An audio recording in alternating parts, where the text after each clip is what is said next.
রাস্তাঘাটে, পাড়ায় পাড়ায়, মোড়ে মোড়ে, মোড়ের মাথায় হেঁকে হেঁকে আপনার বিক্রি করছে যে আমরা কোম্পানি থেকে এসেছি, আমাদের অরিজিনাল প্রোডাক্ট আমরা সেলের জন্য।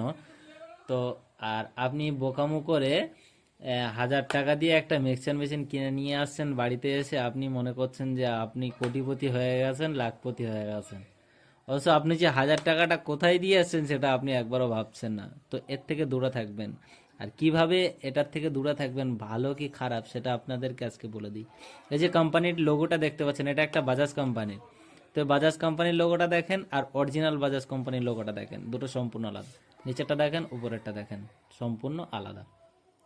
তারপরে আপনার যে বাজাজ কোম্পানির মেশিনটা কিনছেন, এর ব্যাক সাইডে একটা, ব্যাক সাইড বা সাইডে কোনো একটা ছোট্ট স্টিকারে ইনফরমেশন দেওয়া থাকে। তো ইনফরমেশনটা দেখেন, এখানে এসআর, এখানে বাজাজ। তো এখানেও আপনার বাজাজ থাকবে।